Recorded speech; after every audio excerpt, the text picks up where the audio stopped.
Ready to dig into a fascinating era?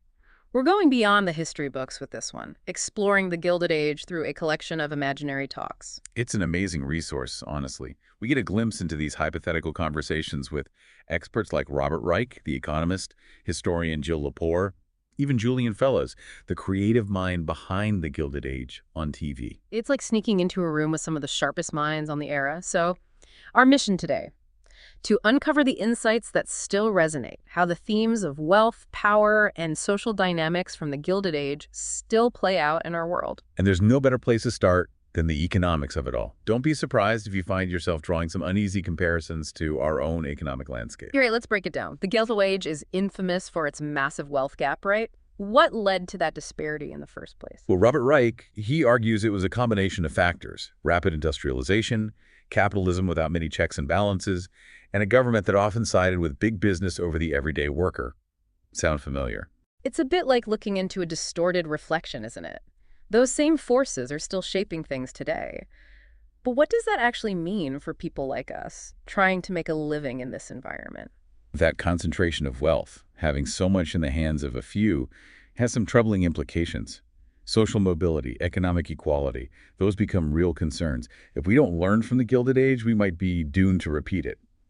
That's a sobering thought.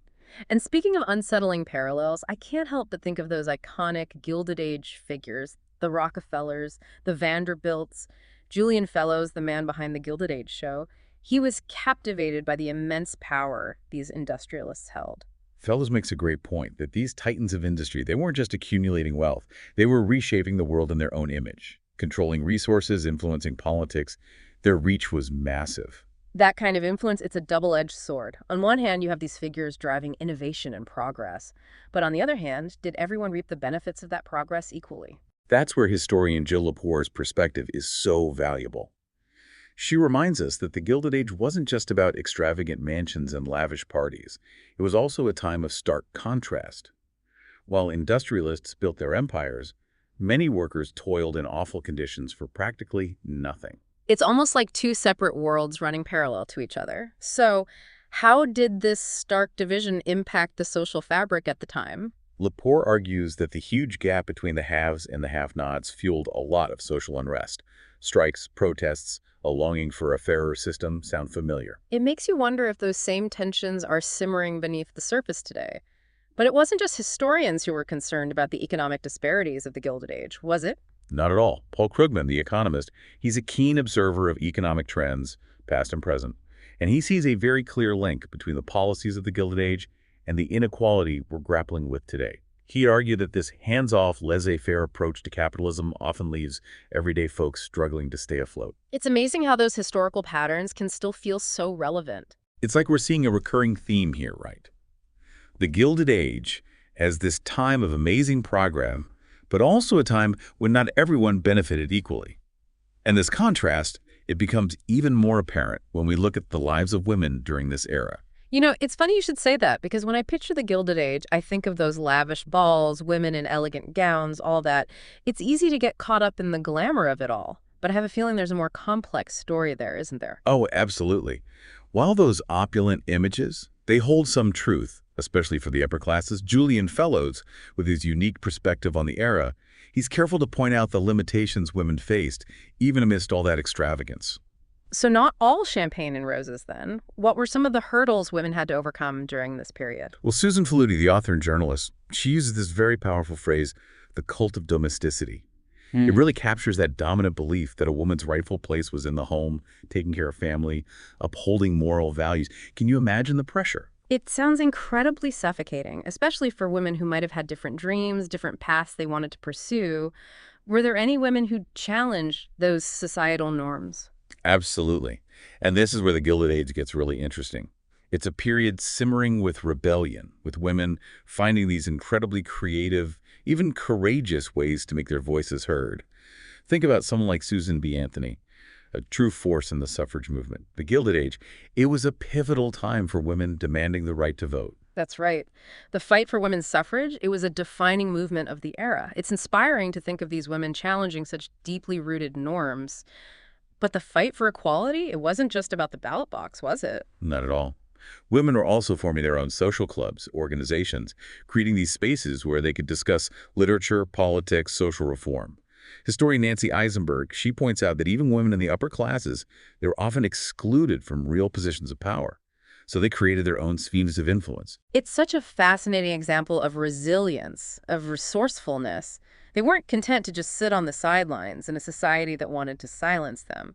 But what about working class women during this time? Did they share similar challenges? Eisenberg brings up a crucial point about the intersection of class and gender in the Gilded Age. See, while upper-class women might have been navigating social expectations, working-class women, they were dealing with a whole different reality. They were often stuck in grueling jobs, low pay, dangerous conditions, really highlighting the inequalities of the time. It's heartbreaking to think about these women facing such difficult circumstances. Did they have any options for change, for progress? Even with these immense challenges, these women found ways to resist. They joined labor movements, demanding better treatment, fairer wages, proving that the fight for equality, it went beyond social class. It's a real testament to their strength and determination. So we're seeing these women across different social classes challenging the status quo, pushing for recognition, for change. What was the lasting impact of their efforts? Rebecca Traister. She's an author and journalist, and she brilliantly connects the dots between these seemingly separate movements.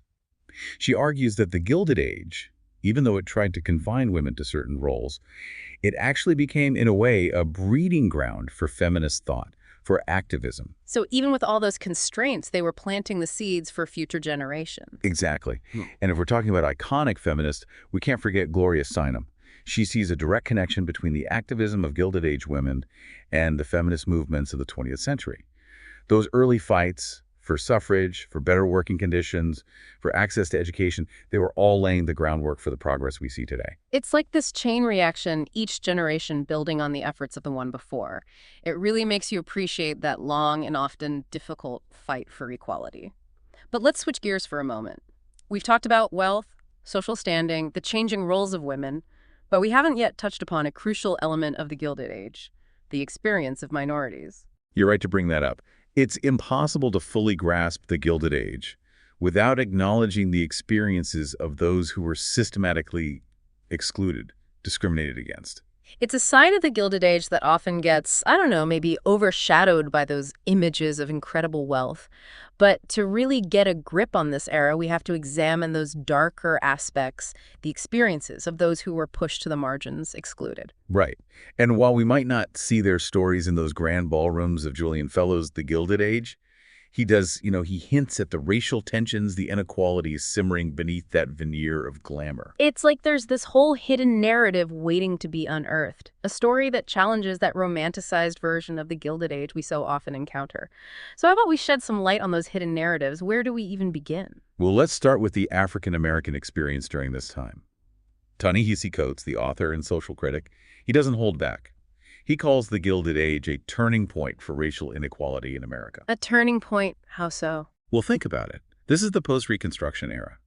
That brief period of progress and hope after the Civil War, it was giving way to this resurgence of racist policies, racist attitudes. Those in power, they were actively creating systems to maintain that racial hierarchy. And that's where Jim Crow laws come into play, right? Those laws, mainly in the South, designed to disenfranchise African Americans, essentially relegate them to second-class citizenship, even after slavery had been abolished. Precisely. Coates argues that the Gilded Age, it saw the solidification of a racial hierarchy that continues to have these devastating, lasting consequences, even today. It reminds us that progress, it's not always a straight line, Yeah. and that fight for equality, it's an ongoing battle. It's sobering, isn't it, to realize how deeply rooted those systems of oppression were and how their legacy still impacts us. But the story, unfortunately, doesn't end there, does it? What about other groups facing discrimination during the Gilded Age? This is where Jill Lepore's work is so insightful. She really highlights how race, class, and immigration all intertwined during this period, creating these layers of disadvantage for so many. What do you mean by that? Can you give us an example? Sure. Think about the huge wave of immigrants coming to America during the Gilded Age. Many from Southern and Eastern Europe. They were often met with suspicion, with prejudice, seen as different, relegated to the lowest paying jobs, the worst conditions, even if they were considered white. So even within the category of white, you had these hierarchies, these prejudices shaping the immigrant experience. It reminds us that the story of immigration in America, it's often more complicated than we think, more than just assimilation and opportunity. Absolutely. And historian Abram X. Kendi, he takes it a step further. He argues that the policies, the attitudes of the Gilded Age, they laid the groundwork for the systemic racism that's still present in America today. It's a lot to grapple with, isn't it? Realizing how deeply ingrained these patterns of exclusion were. But I think it's vital that we have these discussions, that we confront these uncomfortable truths. It's the only way we can truly understand the complexities of our past and work towards a more just and equitable future. I couldn't agree more. To ignore these aspects of history, it just allows those patterns of inequality to persist. This has been eye-opening, to say the least. We've gone from the incredible heights of wealth and innovation to the harsh realities of poverty and exclusion, unearthing these hidden stories, the ones that often get lost in those romanticized narratives of the past. Fascinating, wasn't it? Peeling back that layer of glamour to reveal this intricate tapestry of ambition, struggle, and resilience. That's what really defined the Gilded Age. Exactly. And maybe the most important takeaway here is that while we've been exploring a time gone by, those echoes of the Gilded Age, they still resonate today. From economic inequality to social injustice, the parallels are undeniable. It's a powerful reminder that history, it's not just something we read about in books. It's something we carry with us, something that shapes who we are as a society, both in the present and in the future. So as we wrap up our deep dive into the Gilded Age, let's hold on to these lessons. Let's think critically, question assumptions, seek out those hidden stories, the ones that challenge our understanding of the past. And who knows, maybe, just maybe, by understanding the complexities of the past, we can create a future where progress truly does benefit everyone. That's the thought-provoking note to end on. Until next time, keep exploring, keep asking questions, and keep diving deep.